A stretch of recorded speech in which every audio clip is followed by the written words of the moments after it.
I can see like the judge was like, are you guys seriously asking me to decide whether your child goes to ballet or not go to ballet? Yeah. Okay, hello everyone. Welcome back. Today we're going to be talking about maintenance, children and spousal maintenance on both sides of the causeway. Yeah. So when we talk about maintenance, I think people are more familiar with alimony.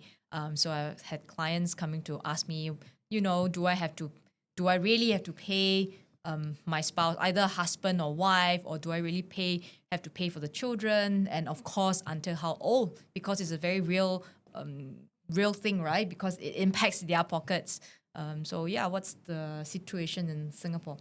Okay, so let's talk about child maintenance first. Basically, in Singapore, both parents are jointly responsible for their children's expenses, but of course, it's differentiated according to income and assets. And so the court will look at various factors to adjust. And typically, I will ask my clients to come with a list of the children's expenses and then their list of their own expenses, their incomes, and then their assets. So we look at bank statements and all that. And then we try and adjust. So there is no actual, not like a lot of Scandinavian countries, we don't have a scale. Okay, so when people ask me, how much should I pay for a 5-year-old child? Or how much should I pay for a 10-year-old child? We don't have a scale like that.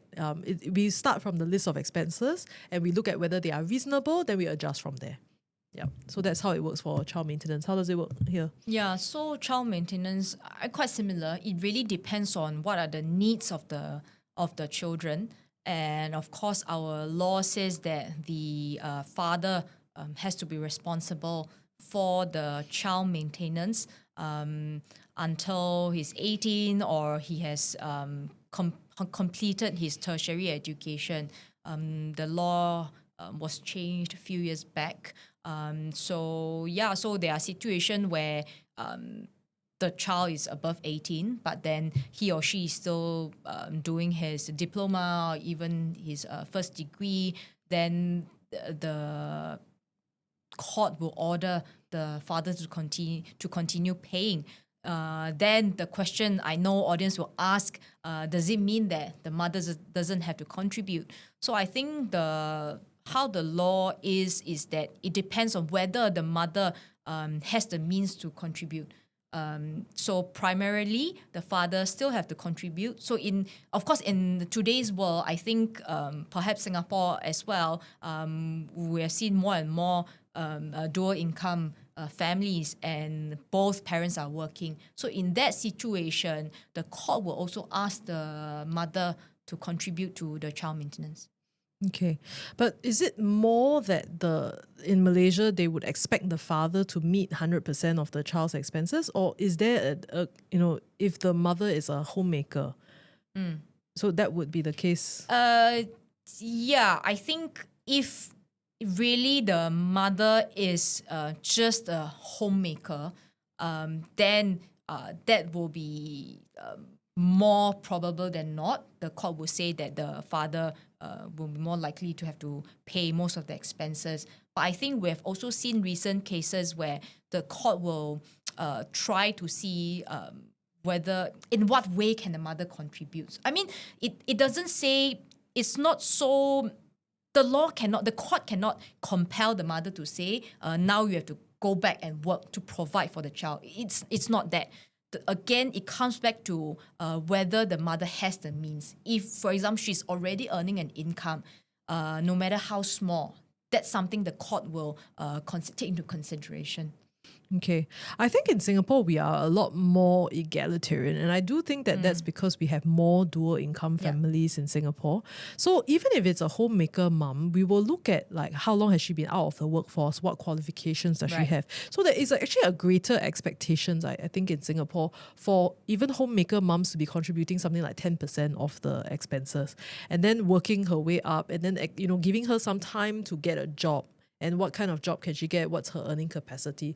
So those are things that I would say the court in Singapore will look at, and the expectation is definitely there for homemaker moms to get back to work, depending on, of course, how long they've been out of the workforce and what qualifications are, right?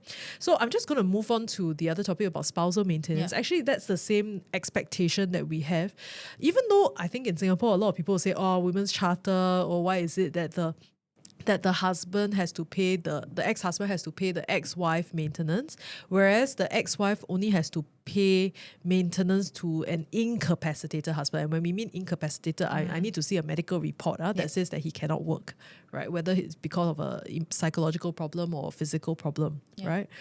So there is definitely that expectation that women go back to work after the divorce.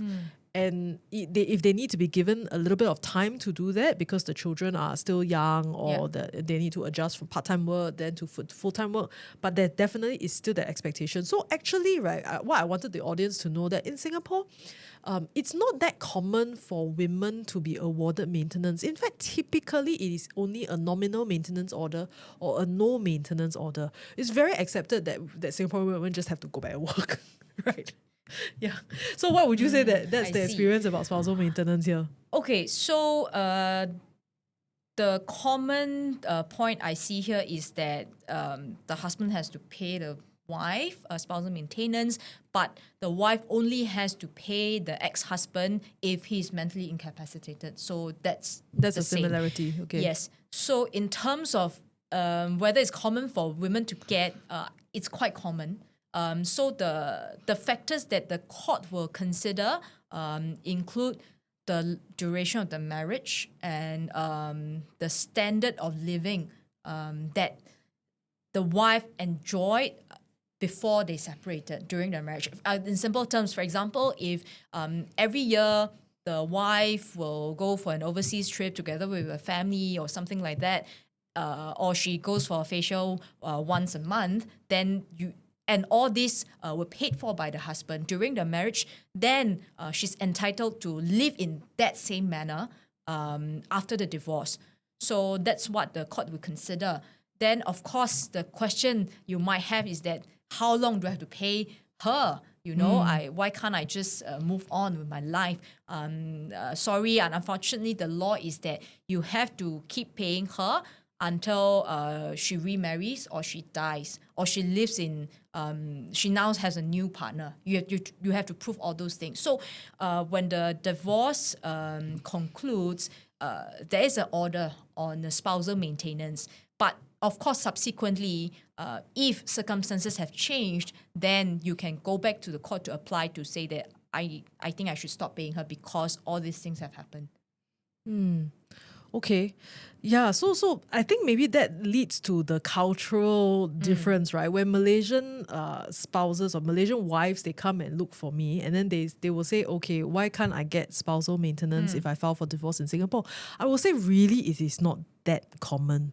You do need to show that you are unable to work, and even then it's like unable to work for a period of time, like 2-3 years before the kids, pass their major exams, and then you are able to go out for part-time work. Yep. So I think that leads to that unfairness or unmet expectation this side of the border. I think I can see a trend in the Malaysian court as well, that they sort of have this expectation that women have to start earning money after the divorce. Of course, again, it's not like clear-cut spelled out in the law itself, in the legislation. But you do see that this is a factor that the court will consider to look at, again, like how long you have been out of job. Is it by choice you are not working? All this kind of thing. Because ultimately, I think the commercial terms, in all the commercial dispute, that a term that we use in those cases is unjust enrichment. So the court do not want the wife to think that you're just getting sit there huge, and receive. you get a huge sum just because of the divorce. So that is also not the case.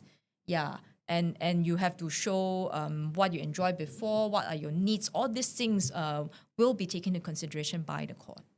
So I do also think that it is a good attitude, to have, that you are going to help yourself. You're going to come back out to work. And I do think that women shouldn't leave the marriage with this mentality that I'm reliant all the time. Because that's actually not a very healthy emotional state to be in. You need to, since you've decided that you are no longer with this person anymore, for whatever reasons, and sometimes it's because of adultery, because of things like that, right? So they really do feel a betrayal, right? But okay, you have to pick yourself up. You have to move on with your life for yourself, for your children. And in practical terms, you also do need a full-time job or show some kind of income in order to take a mortgage loan so that you can afford your own property, because your own person already, right?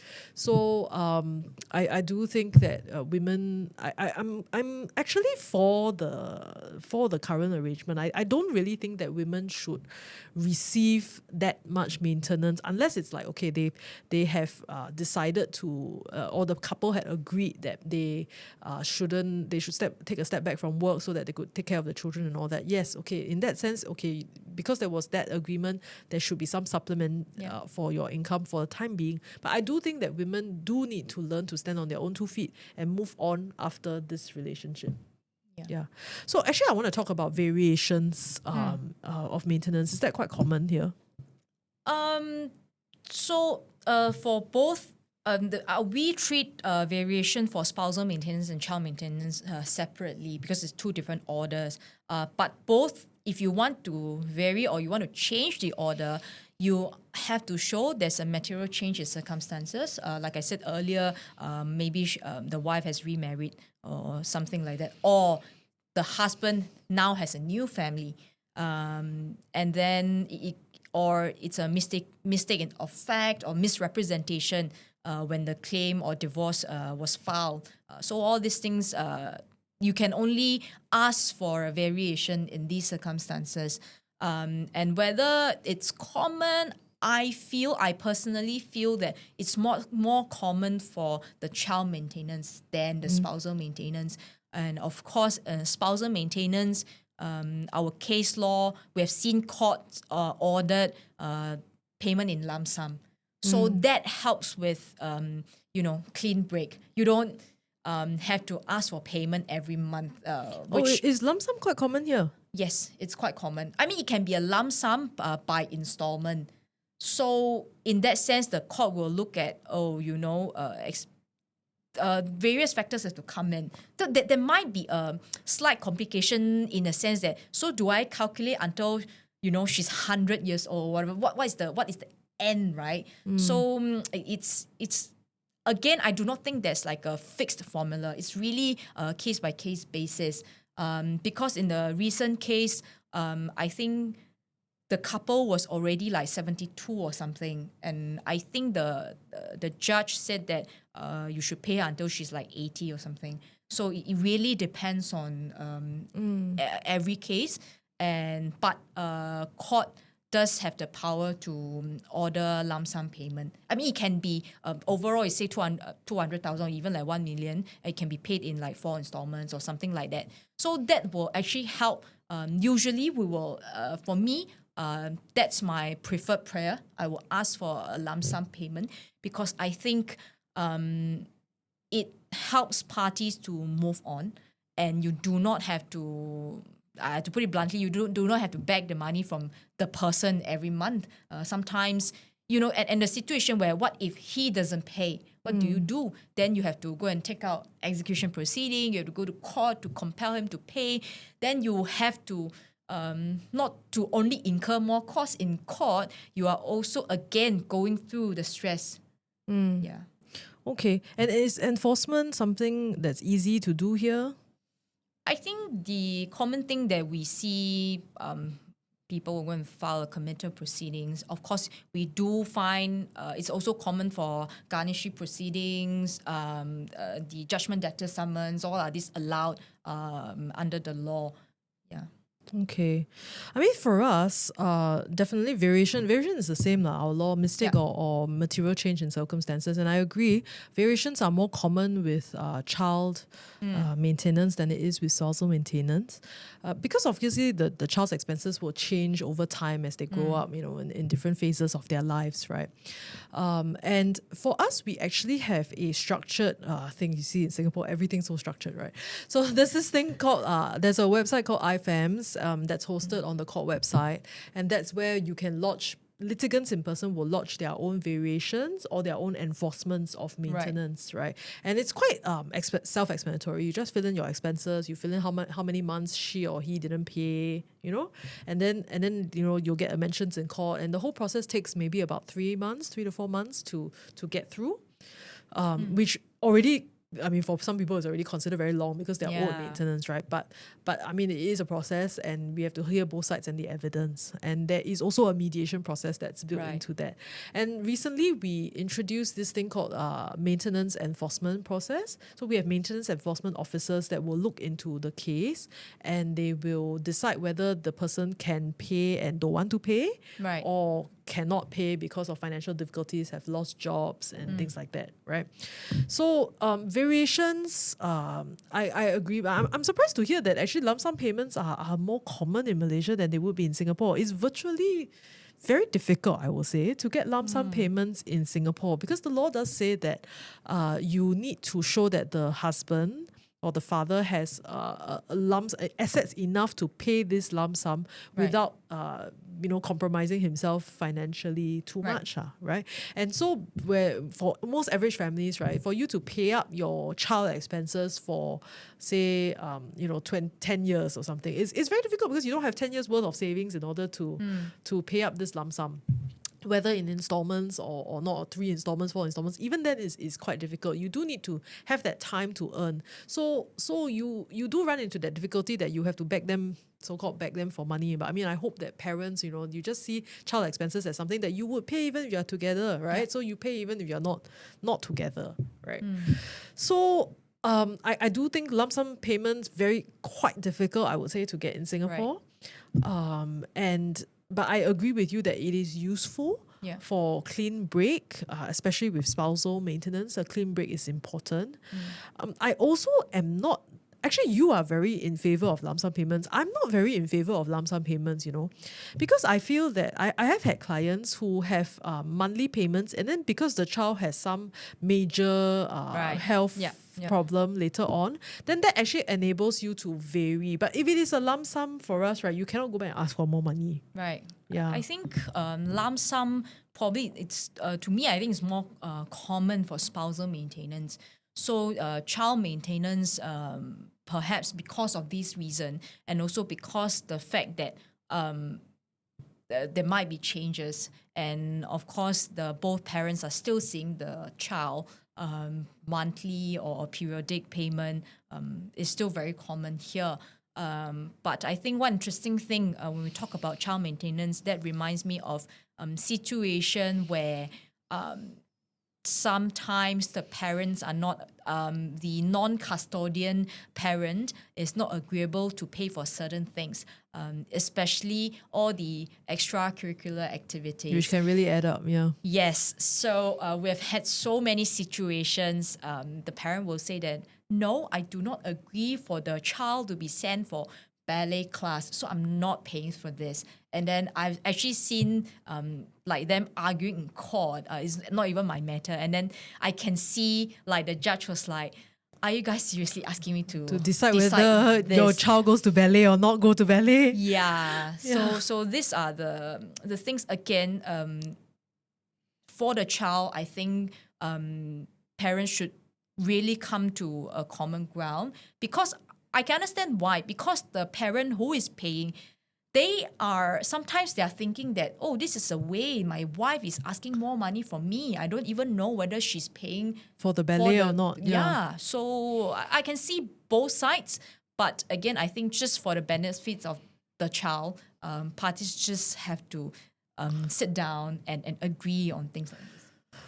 In Singapore, we have 2 ways to deal with this problem. Okay, so very commonly, the court will order parties to make direct payment to the ballet class, right? And that just solves the argument about whether or not the wife is going to be using the money for other purposes, right? So that's one way. The other way is because we're so heavy on mediation, most of the time, it's not about the amount of money, whether this child goes to ballet or not ballet, right? But sometimes it's because the custodial parent, right, or for us, the care and control parent, wants to fill the child's time with lots and lots of classes to prevent the the other parent Yeah. from having access to yeah. the child. So you can say, oh, say Monday to Saturday, all full already. So you can only have Sunday afternoon for 2 hours, that's all, because it's all full. And then you see all these expenses, oh, you have to pay for it, right? Yeah. So that's one tactic that some people do after the divorce, which I think is very unhealthy. I mean, if you think about it, your child is really very tired, and tired out for what reason? Tired out because you don't want you use your child to prevent the other side from having a relationship with the child, right? So which is a very, very stupid state of affairs, right? So I think that a lot of these problems are mitigated in mediation when we start to explore parties' underlying emotions or underlying motivations for doing certain things, and giving that time and space in mediation for people to explore this is really important. Yeah. Thank you for watching, and we'll explore more topics in the next episode. See you.